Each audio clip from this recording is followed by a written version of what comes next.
Oh, you gotta love it. I always love the applause from the audience. Amazing. Welcome to another week of Living a Rich Life. I am your host, Rich James. Here on Living a Rich Life talk show, we inform, inspire, and encourage each other to live the principles of Living a Rich Life Network. Those principles are good health, strong relationships, financial freedom, goals and achievement, extraordinary experiences, and philanthropy. I believe we all have a story, and today's guests are inspiring, motivating, and good examples of living a rich life. So with that being said, you know what I like to say, let's talk about it.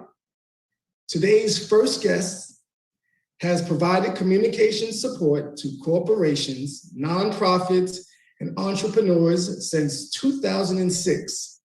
As a public relations professional, she understands the value of media placement as they help companies increase trust with their audience and attract new clients.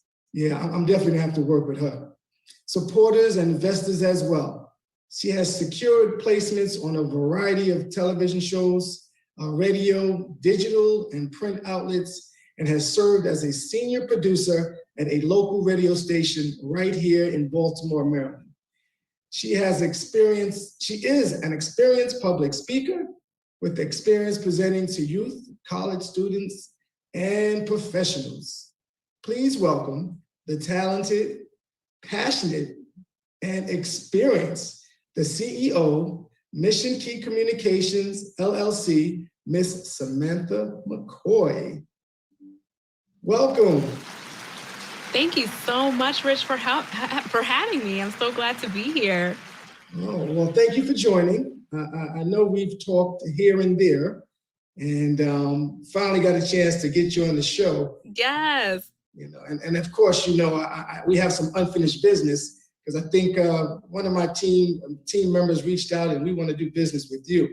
So excellent. Yeah, we felt this was a good opportunity to kind of dig in a little more and get a sense of who Samantha McCoy is. What do you say? Yes, that sounds great. I'm ready. Okay, good deal. So first and foremost, tell us where you're from. I like to know where my guests are from. Yes, I am currently in Columbia, Maryland. I was born and raised in Baltimore County in Catonsville, and now I'm in Columbia. I've been in Columbia pretty much probably most of my life now. I moved there back when I was 14, so I've been just outside of the Baltimore city area. Okay, 14. All right. So what, you're 18 now? Yeah, you know, just a couple years. Okay. So let's talk about this because I got so many questions. They put together some good stuff. What made you want to work as a public speaker or communications in that realm?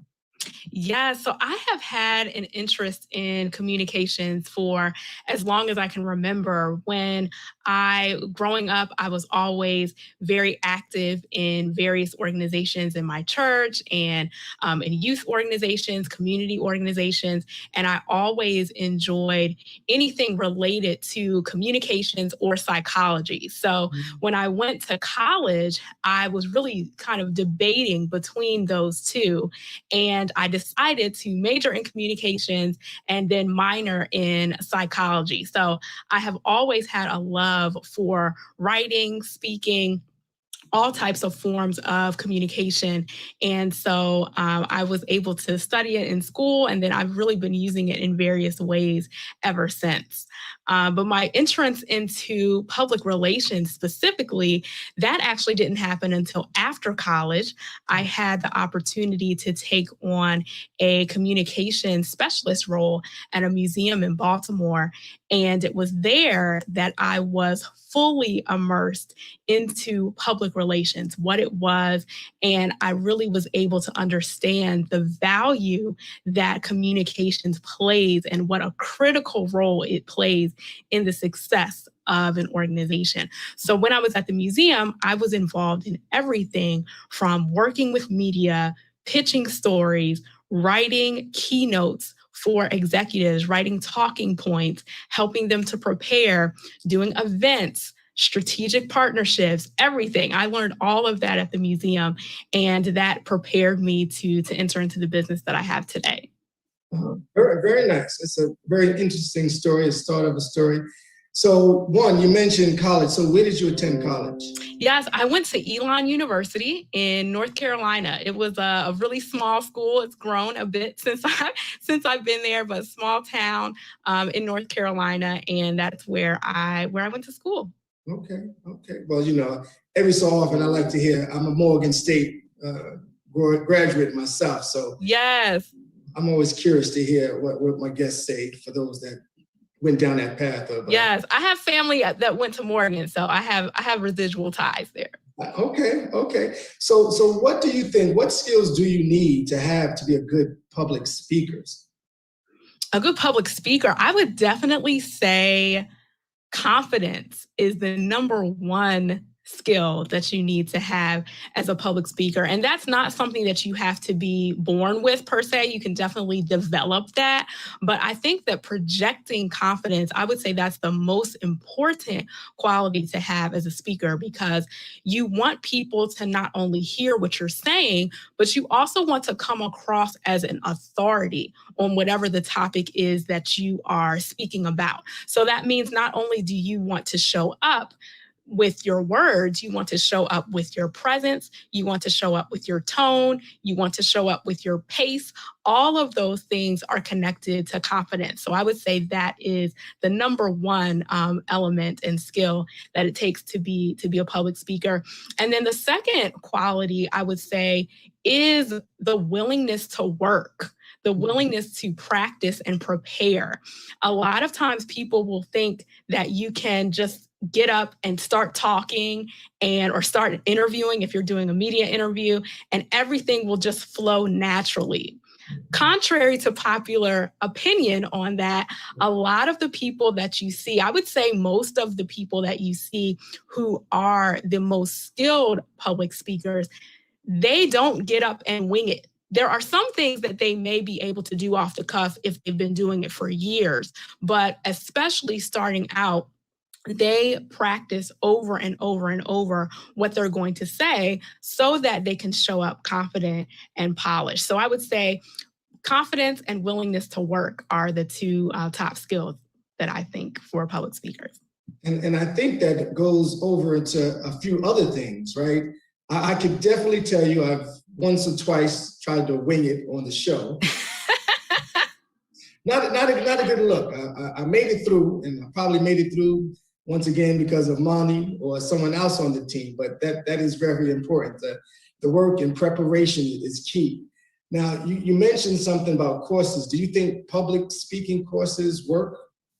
Yes, I do. I used to be, I was in Toastmasters for a couple of years, and that is a well-known public speaking organization that helps you to feel comfortable and confident in your speaking. But there are all types of ways that you can train and practice for public speaking, whether it is a formal class or you just practicing at home. There are so many tools that we have now that we're able to use where we can record ourselves, whether it's our phone, whether it is going live on social media, whether it's calling a friend on FaceTime. All of those ways are things that you can use to practice. And actually for me, one of my favorite ways to practice is through the voice notes on my phone.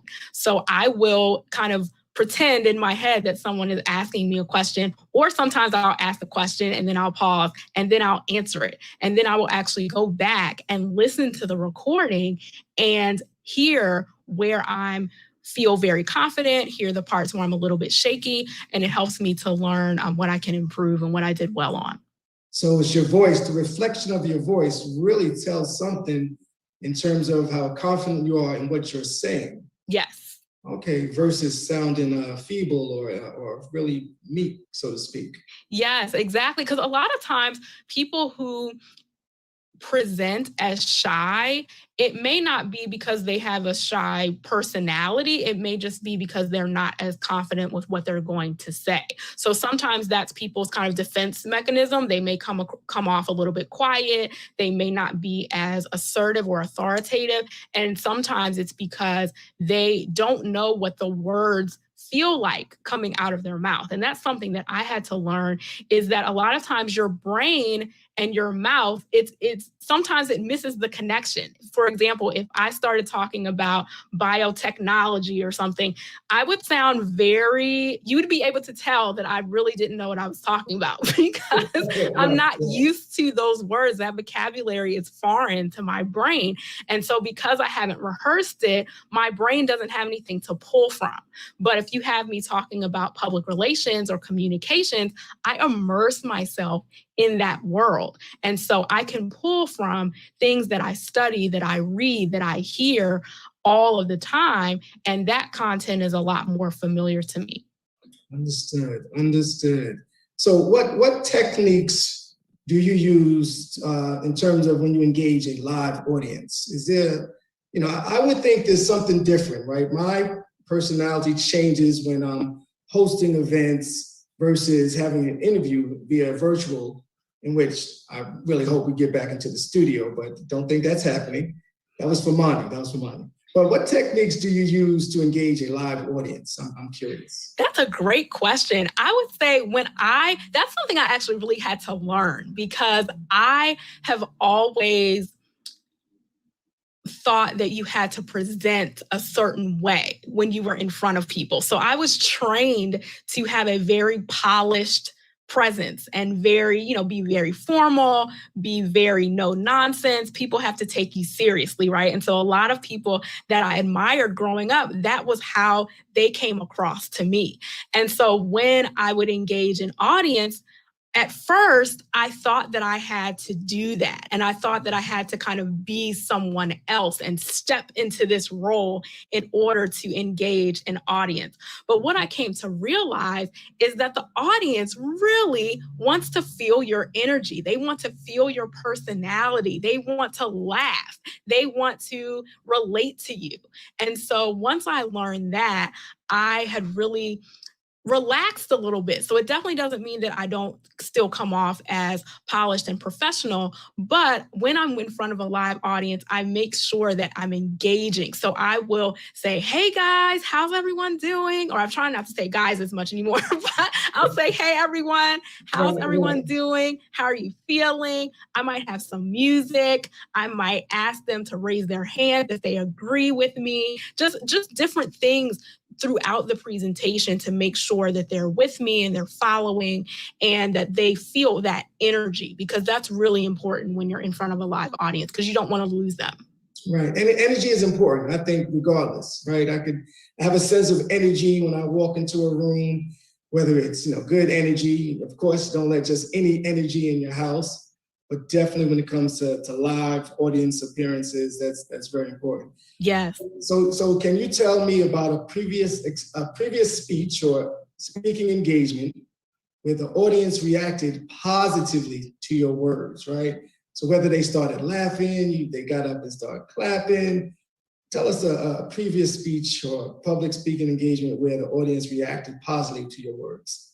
Yes, well, I had the opportunity last September, actually, to do a presentation to a group of Black women in the dental industry.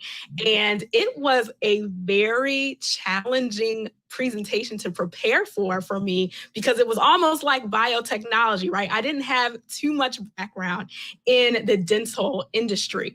But what I did was I did talk about personal branding and how they could incorporate personal branding into their profession as dentists. And so once I was able to make that connection, it gave me something to relate to. And so I was able to deliver that presentation, and I came out, and that was one of the times where I was starting to be more of myself. And so I was able to come out and engage with them. I asked them questions in the middle of the presentation. We did activities. And I think that it was a very well-received presentation. A lot of people came up to me afterwards and said they enjoyed it. And it was just one of those elements, or one of those times where I was able to see how incorporating more of my personality into my presentation really resonated with the audience. Nice. It's always good when you get good audience feedback. Yes. That kind of drives you It drives me. I know that. I definitely know that. So let's talk about Mission Key Communications. First, the name. Tell us how you developed the name.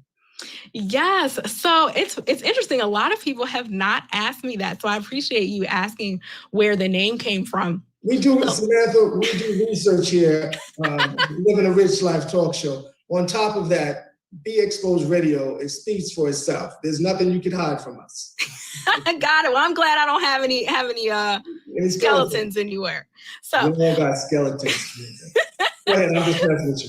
So yes, so the name of my business, it actually came from really the purpose of why I wanted to launch my own public relations agency, because I have always been intentional about connecting with organizations that are not just serious about making money, but are serious about the impact that they want to have in the community and leaving a legacy in the community where they serve.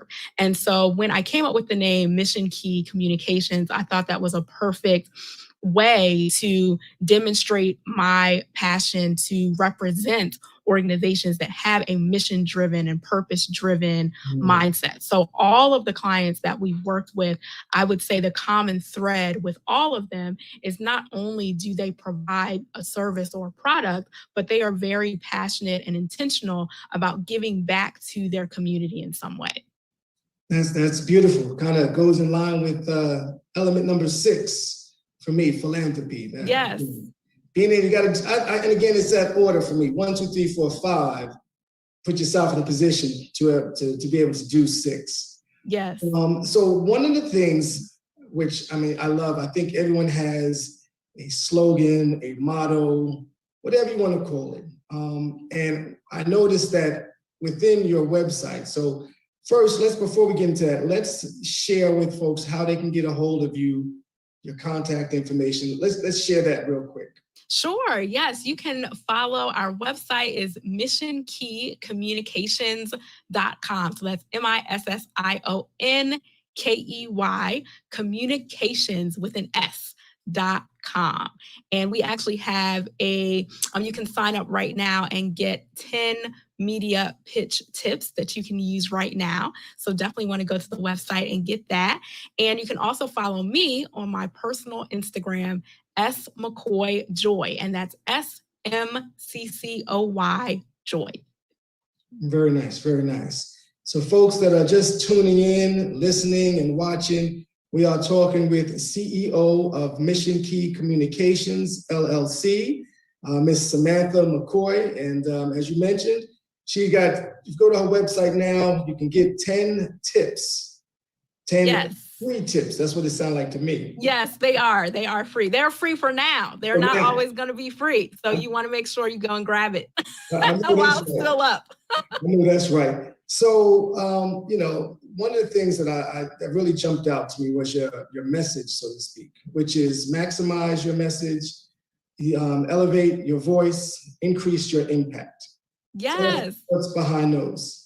Yes. So that is really in a summation of our philosophy of public relations and communications and the importance of it. So when we say maximize your message, you want to make the most of the messages that you're sending. So you want to make sure that they are going out to all of the platforms that make sense for you. You want to make sure that they are reaching the audiences that you intend. When we say elevate your voice, that means what we were talking about before, showing up and showing up confidently. Not all of them, but some of our clients come to us and they are not necessarily familiar with media interviews, or they're not necessarily comfortable showing up live or doing interviews and doing different things like that. And so we help them and coach them to be comfortable and be confident in the way that works for them. And so every individual, no matter what method that you use, there are ways that you can elevate your voice. For some people, it may be through writing. Some people prefer writing than speaking. And so if writing is the way that you elevate your voice, you can even use that. So whatever communications form format that you use, you definitely want to make sure that you're elevating your voice. And then the last one, increase your impact. A lot of times when we are working with individuals and organizations, we remind them that your community is one of your target audiences. So it's not just your clients, it's not just your customers, it's also the people who live in the community where you are. And really a way to stand out and differentiate yourself from your competitors is to show that you care about the community that you serve. So if there are ways for you to increase your impact, that's something that you want to be thinking about as you are building your business and planning your strategy. Nice. Well said. Well said. Again, Samantha McCoy, and she knows her stuff. She knows her stuff as I'm sitting there listening to the tidbits that she shared earlier. So let's talk about specialties. What are your specialties that Mission Key Communications provides, or, as services? Yeah, so our core service offering is public relations strategy. And that means that we will actually come in and work with you to discover how public relations integrates with your business goals. And I like to introduce it that way now because a lot of times when people hear public relations, they think about getting on TV. Right? Because that's usually the exciting thing, getting on TV or being on the red carpet, or, you think about all of the glitzy things, right? Yeah. And there's nothing wrong with that. It's exciting. That's great. But really for business owners, especially, public relations touches every single aspect of your business. And so what we do is our team will come in and really sit down with you and talk about your business goals, whether that be for 6 months, whether that be for the whole year. And we look to see what ways public relations strategy can integrate with those goals to help you accomplish your goals for that time frame. And so if we are looking at, for example, media interviews for you, we're not just pitching just to be pitching. We are looking and saying, okay, what are the best media outlets for you to be on right now? And what value can you add to them? And how do you being on those media outlets tie in to your business goals? Or if you are looking to make strategic relationships and partnerships with different organizations, we'll look at your business goals and say, okay, let's make a list of different organizations that it makes sense for you to collaborate with right now. And we may help you brainstorm ideas for events or partnerships or different activities that you can do to build your audience and build your relationships with those organizations. We also help with crisis communications. And that's something that a lot of people get, really jittery about, like, oh my goodness, crisis. But one of the things that makes crisis communications easier to do. Crises are never easy, but what makes it easier to do is when you think about it before a crisis happens. So we will work with organizations and we will do kind of a worst case scenario play and say, well, what happens if this were to happen? Or what would you do if there was an emergency, or if there was some incident in your business, or if there was some incident in your community that impacted your business, how would you respond? And we will actually walk them through that process so that in the event of a crisis, it's not everyone just scrambling and panicking, but we can say, okay, we have this plan, let's start executing. And again, it doesn't make it easier, but it's definitely much more efficient to deal with it with a plan in place first. Oh, nice. So let's transition from Mission Key Communications to a world that I'm pretty familiar with. You have a podcast, right? Yes. And I think it's good that we go switch over because, and it's called Confidence and Creativity. Creativity, yes. Yeah. Okay, so I think that's phenomenal. Again, sticking with the theme of being confident, again, when it comes to public speaking. Of course, knowing your stuff, that usually helps with that. I think that eliminates that right away. So tell us about confidence and creativity, when you started, kind of where you are now. Tell us about that. Yes. So I started confidence and creativity about 2 years ago. I actually started it on YouTube first. And it was just really a way for me to expand my creative muscle and in a creative way and really share some of the amazing creative individuals that I have the pleasure of knowing. And so these are people who are personal friends of mine, people that I've worked with, people that I know just from different interactions. And I just wanted to talk to them about ways that they build their confidence and creativity, because those are two elements that I think are so key to no matter what your goal is in life, no matter what you're going after.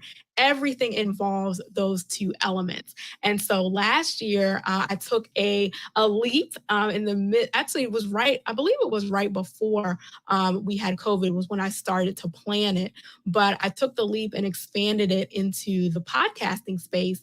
And it's been an amazing, fun project. So we interview all types of creatives. We have musicians, we have brand strategists, we have just all types of leaders in different spaces and creatives in different spaces who come on to share how they keep confidence and creativity in their life in different ways. Oh, so pretty soon you're going to have radio talk show host and network concierge, right? I see what you did there. I see what you did there.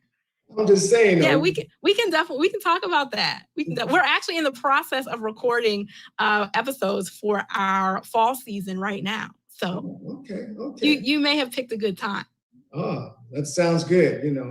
I'm always right sometimes.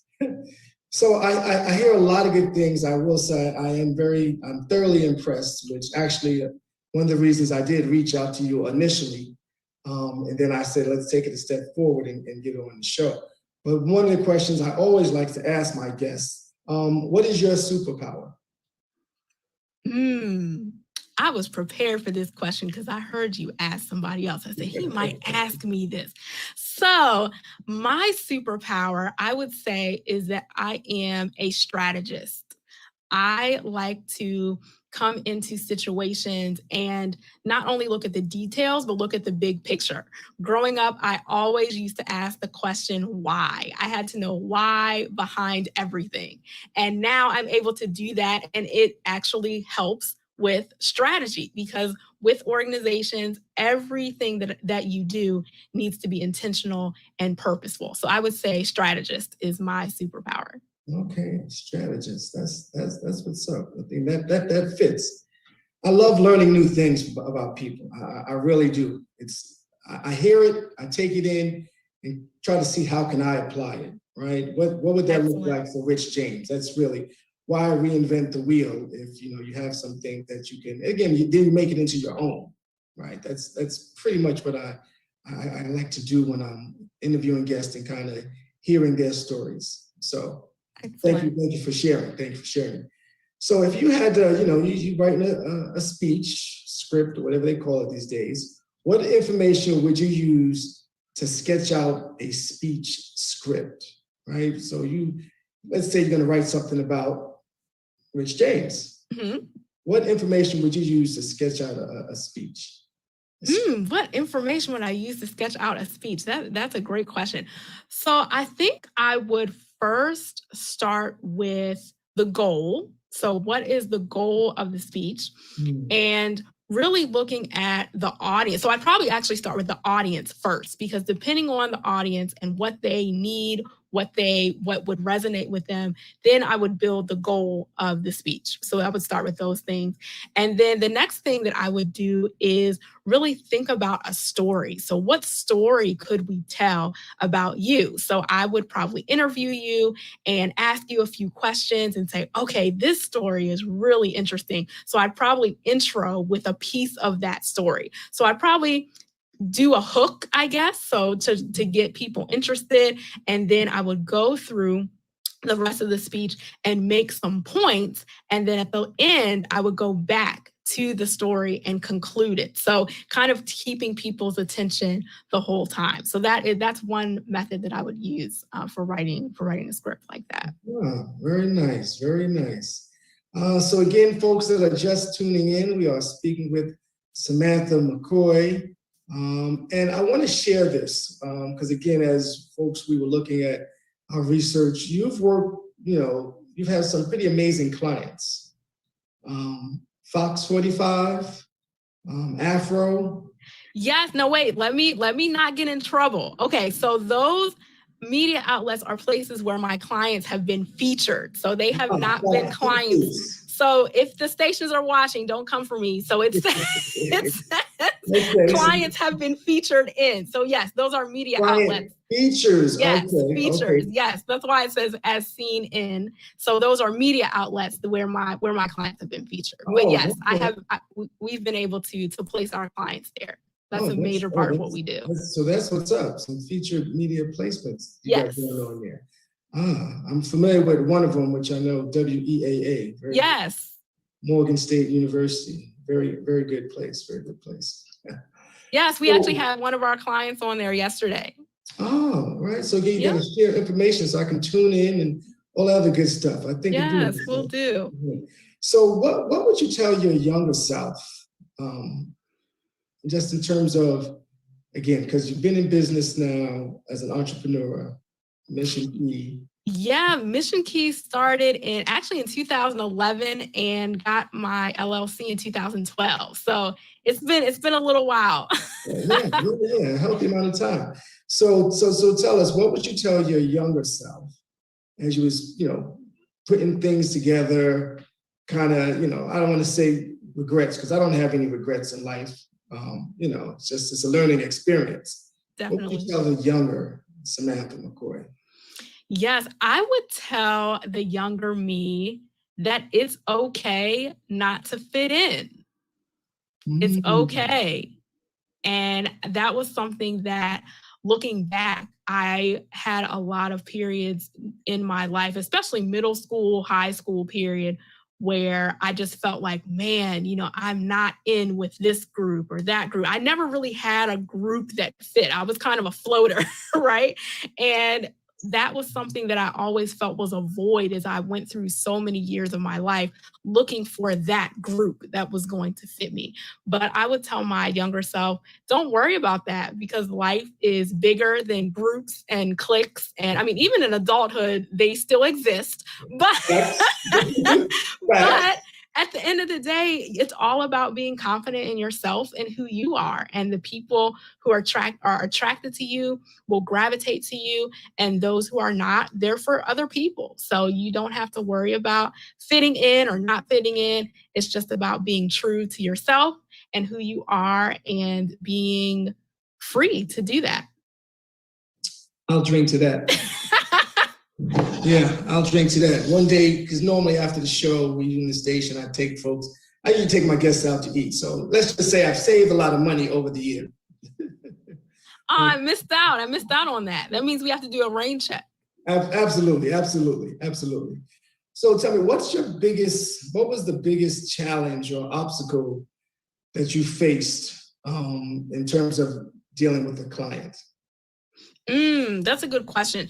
I would say one of the biggest challenges that I've faced is what I call now PR myths. So public relations myths. Okay. And a lot of times people have a misconception that because they work with a public relations agency, that as soon as they sign that dotted line on the contract, that the media placements are just going to roll in right away. And every single day, people are going to reach out. And not only will they have interview requests every single day, they will also be getting CNN, Today Show, Good Morning America, New York Times, Forbes, whatever your dream is, Essence, Black Enterprise, whatever your dream outlet is, they just think it just goes instantly. And so one of the challenges that I had in the beginning was that I didn't realize that people expected that. And so I didn't know how to manage those expectations in the beginning. And so now what I do is even before the contract is signed on the dotted line, I make sure that they understand public relations is a process.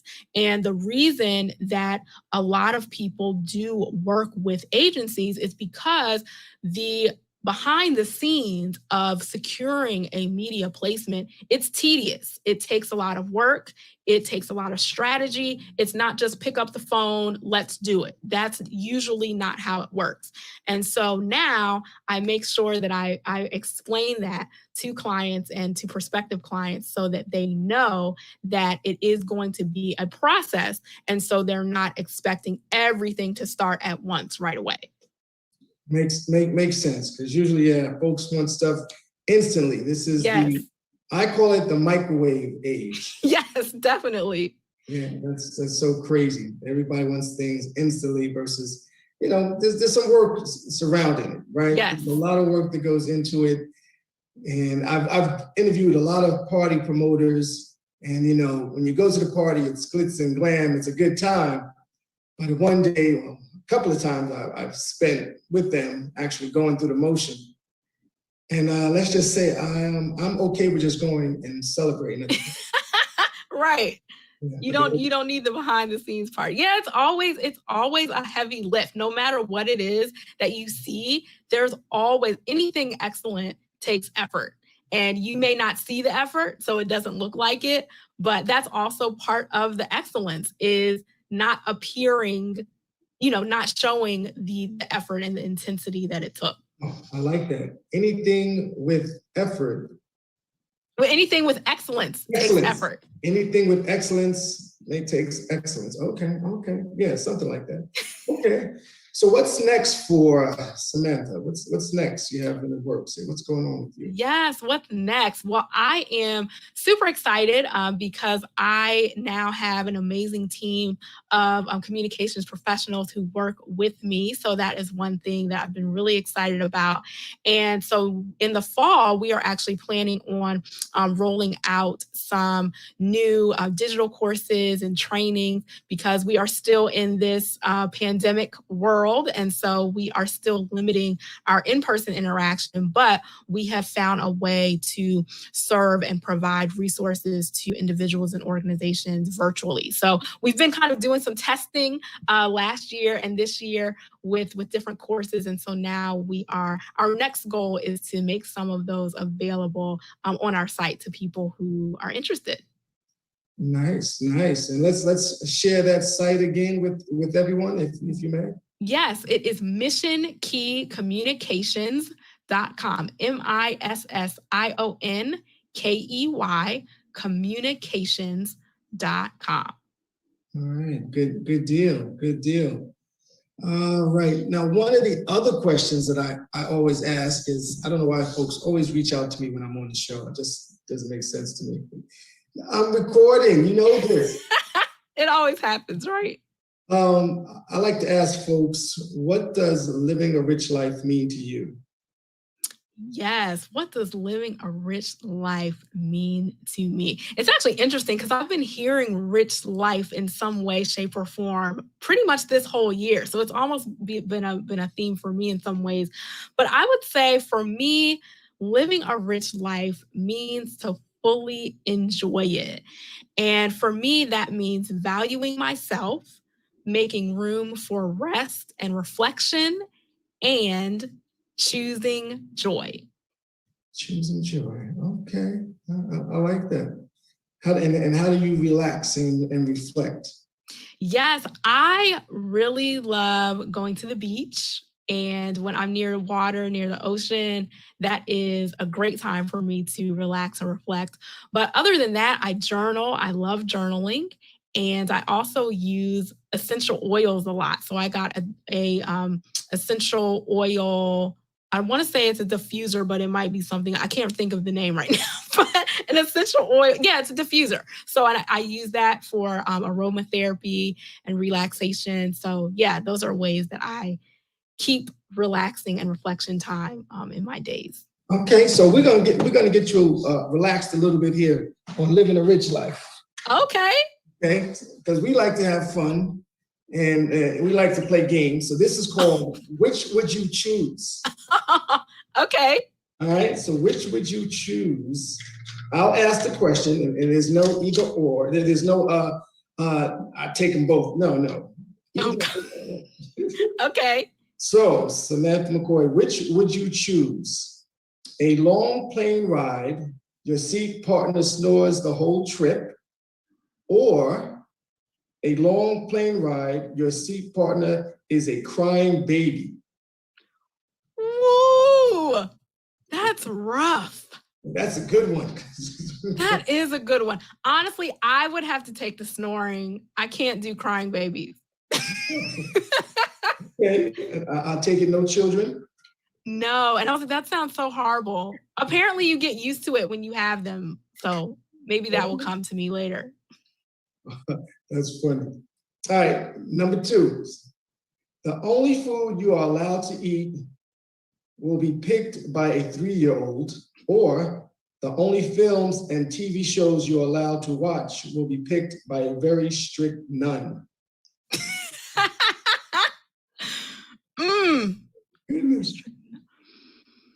Okay, that's a tough one because I really like food, and 3-year-olds can do some interesting things to food. I have enough nephews and nieces and babysitting experience to know that. So I actually am going to pick the film and TV one in hopes that the nun will pick like documentaries or something. So at least I can maybe learn something and then I can still eat great food while I'm watching it.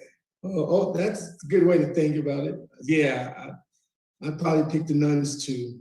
I'm not really a foodie, but they probably pick something good, interesting. Right. Won't be a lot of murder and kill. And, exactly. And all that other good stuff. We like. Okay. Which would you choose? A room full of giant puppies or a room full of giant kittens?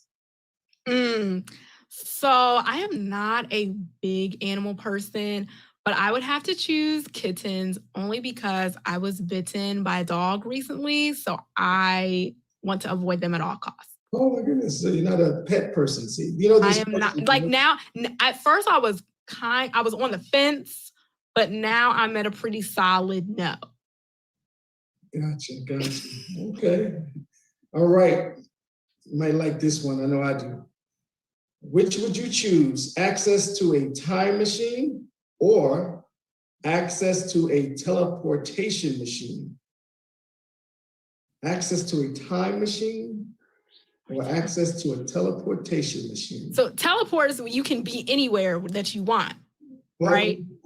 Well, let's just say you ain't got to jump in the car. Right. Yes, I definitely pick teleport. I don't have to fly on a plane anymore. That would be great. I was thinking the time machine. It would, because there are a few things I would do differently, but maybe not. I don't know. That's a good one. Because I think there was a show where people tried to change the past or something, and then it just changes everything. Because it's like if it's one thing different, it changes. It does everything. Yeah. Back to the Future. Yeah, I feel like it was another one that was more recent, but I don't know. I'm bad with remembering show names. Okay. All right. The last and final one. Which would you choose? I already know which one I would choose. You can't brush your teeth for 2 weeks, or you can't bathe for 2 weeks. Ooh. These things are wild. Mind you, I've never seen any of these, okay? Wait, is this a real game? Yes. Okay. You can't make this up. Would you rather? Wow, I've never heard of this game. Okay, so whatever. Okay, so there are so many things right now about people going around about people not bathing. I am not in that crew. So I would have to choose, as horrible as this sounds, not brushing my teeth, but there are other ways to clean your teeth without brushing them. So I would choose an alternate way to do that. Facts. Oh my goodness. She has brains and beauty. Love it. I love it. I love it. Thank you for playing Which Would You Choose? That was pretty cool. Yeah, so we'll put that there, right? All right. So we got a few more questions we want to ask you as we talk about public relations and communications and all that good stuff. All right. Anyone in your family have that background, or is this totally new to the family dynamics? That's a great question. This is totally new. I actually am the first in my family even to have experience with all sectors in small business, corporate, nonprofit, and now running my own business. I do have other entrepreneurs in my family, but as far as having that comprehensive experience and also in communications, I believe I may be the only one who is in the public relations industry. How does your family feel about your success? Because I like to say, in my eyes, again, whatever success looks like, you're on a pretty good path and of continue to grow. Again, based on just some of the research we've done and just talking to you, it's definitely been a pleasure. Thank you. What looks like, what do you consider success in your mind? Yes, well, I would definitely say my family played such a tremendous role in my success and even just in my motivation because as you know, I'm sure running your own organization, it has its challenges and sometimes it gets tiring, it gets frustrating at times. So to have family and friends and a community of support has definitely been a huge morale booster and something that I value highly. I would say success for me honestly means getting better and continuing to move forward. And I used to be honest, I used to attach success to a dollar amount. I used to say, well, once Mm. I reach this revenue goal, then I'll be successful. Or once I reach this many followers, then I'll be successful. And I used to really get down on myself because I had not reached those metrics yet. But now I have transitioned my definition of success because no matter what goal you reach, there's always a next goal. And so I think that really the attribute of success is that you are learning and you're growing every single day because it's really about who you are internally that affects who you become externally. I agree. So let's talk about that for a minute. So when I first started living a rich life, which had totally nothing to do with money. However, it is a component of the principles, right? Yes. In which financial freedom, principle number 3, because good health and then strong relationships to me takes precedence. Now, I interviewed people to begin with. I said, well, as I asked you, what does living a rich life mean to you? And depending on the age range, a lot of it was financially driven. For the older folks, like our parents, it was the good health thing. So I kind of, I asked those questions and I kind of put it all in the box. And then I said in the back of my mind, well, what's really important to you? I mean, I'm not old, but at the end of the day, I was actually sick when I had this whole concept of living a rich life. Oh, wow. But health was the main thing. They say good health, good wealth, or, they got all types of sayings for everything. Happy wife, happy life, Why can't the man be happy too? But I think that's important to understand that, yeah, we're still driven and financial freedom is key and being able to do those things. But I think it's based on your age sometimes as to what you prefer. As you said, you get older, you get wiser, and you start thinking, because it's not about, first of all, it's not about the money you make, it's the money you keep. Very true. Let's be clear. Let's be clear here. So, all right. Well, before we sign off, again, time flies. I want to thank you again for joining. Yes. Thank you I so much for appreciate having your me. time. Yes. So let's make sure we stay connected. I believe we got a follow-up that needs to happen and looking forward to work with you in the future. Excellent. And until then, continue to be inspired to live a rich life. Excellent. Thank you so much, Rich. I appreciate this opportunity. Absolutely. Thank you, Samantha. There you have it, folks. Samantha McCoy, CEO of Mission Key Communications, LLC. We're going to go to break. We'll be back. This is Rich James signing off. Until then, we'll be back. BeExposedRadio.com. Going to take a break, pay some bills.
And we're back. Live. And we're back. This is Living a Rich Life talk show here on beexposedradio.com. So unfortunately, our second guest, Mr. Troy Fenwick, is unable to join us. Hopefully we'll follow up and make sure things are well with him. But I want to thank you, Samantha McCoy, for sharing your story. If you have an inspiring story to tell, contact us via our website, www.livingarich.life.net. Until next week, stay focused and continue to be inspired to live a rich life. This is Rich James saying goodnight, and thank you for tuning in to beexposedradio.com. Good night.